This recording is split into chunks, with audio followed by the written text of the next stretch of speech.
Shout out to Casper for sponsoring this update. If your mattress is super gross, you've had it for a while, Casper can save you. You can buy online, get free delivery in the US or Canada, and 100 days to return. You get $50 towards your mattress purchase when you visit casper.com/theknow and use promo code THEKNOW. Welcome to The Know, I'm Jenkins.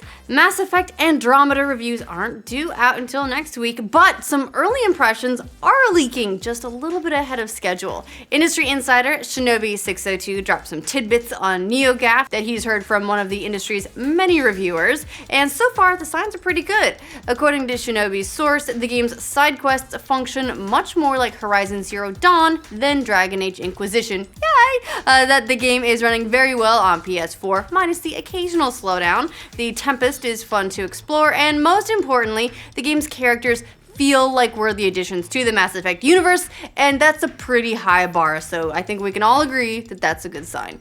Shinobi himself also dropped some thoughts after playing the game for a few hours on a PlayStation 4 Pro, adding that the game feels like Mass Effect, is super addictive, and that the music oozes flavors of Mass Effect 1. So, all in all, pretty solid start so far from some of the game's earliest write-ups. Now, we'll actually be streaming some Mass Effect Andromeda later this week, thanks to EA's Access program, which opens up for Mass Effect fans on Thursday, so keep an eye out for that if you don't want to invest the $5 it takes to sign up. We will be able to show you some of the game in action, which will be a lot of fun.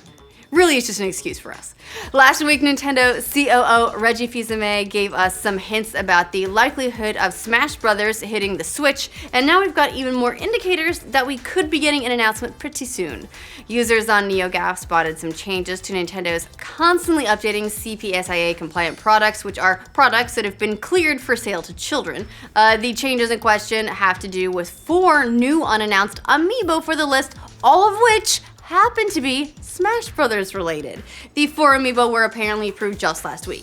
There are several outstanding amiibo that fans have been waiting for, like Bayonetta, Cloud, and Corrin, but the jury's still out on who the unknown 4th amiibo might belong to.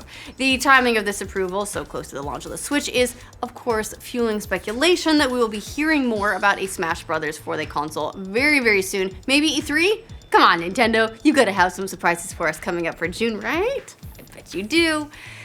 More news is coming in about potential Switch games. This is the last Switch update for today, promise, except that's not true at all because we have another one for you later, but it'll be a standalone. But this one is coming from Overwatch director Jeff Kaplan.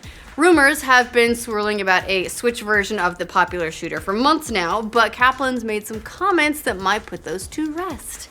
In a sort of impromptu AMA request thread on Reddit, Kaplan weighed in with his thoughts on Nintendo's new console, saying, "I'm loving the Switch. My second favorite gaming platform of all time is the 3DS. Getting Overwatch on the Switch is very challenging for us, but we're always open-minded about exploring possible platforms."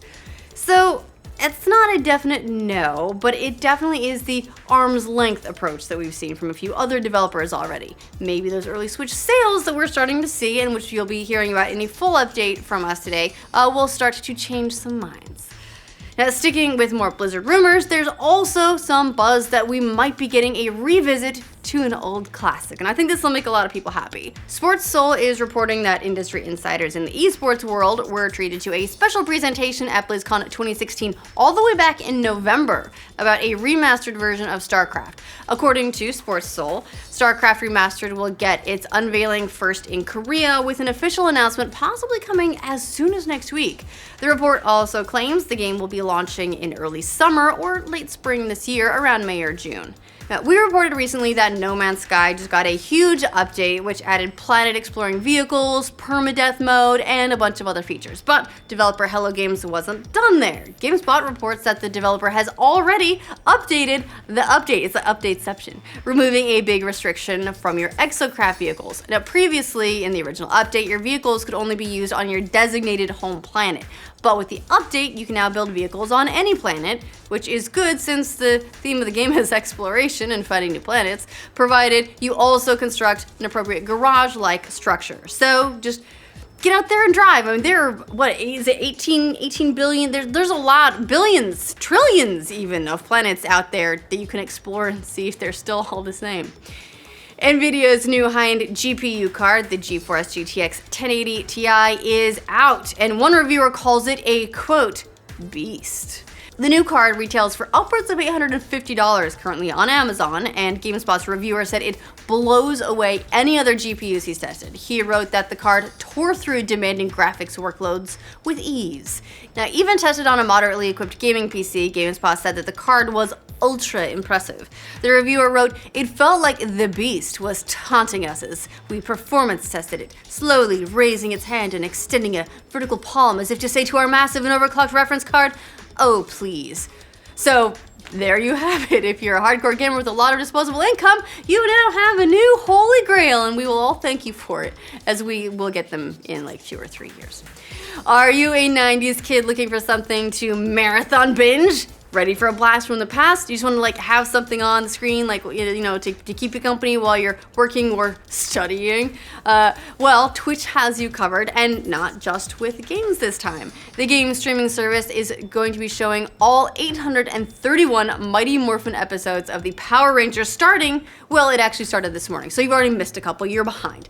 Yes, every episode from all 23 seasons will be shown back to back, and it's gonna last until March 30th. That's how long it's gonna take to get through it all. GameSpot notes that this isn't Twitch's first retro rodeo. They've also marathoned The Joy of Painting with Bob Ross, which I think we all recall was a really lovely time, and Julia Child's The French Chef, which is a little bit of an outlier. So if you were to guess though, like which Power Rangers would Bob Ross and Julia Child be? Happy Tree Power Ranger? Weird Voice Power Ranger? I don't know. Let us know in the comments. Now, the director behind X-Men First Class and Kingsman The Secret Service could possibly be taking the reins of Man of Steel's sequel.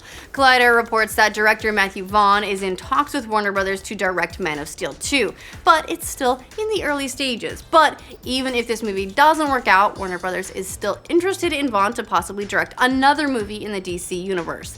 There's no timeline yet on the movie, but Warner Brothers reportedly considers it a high priority. Currently on deck for DC is the Wonder Woman movie, which hits theaters on June 2nd, and the Justice League movie, which debuts November 17th. Aquaman is set to release next year, and Shazam will hit theaters in 2019. So they're already very busy making things, but they can always make time for more of Superman, right?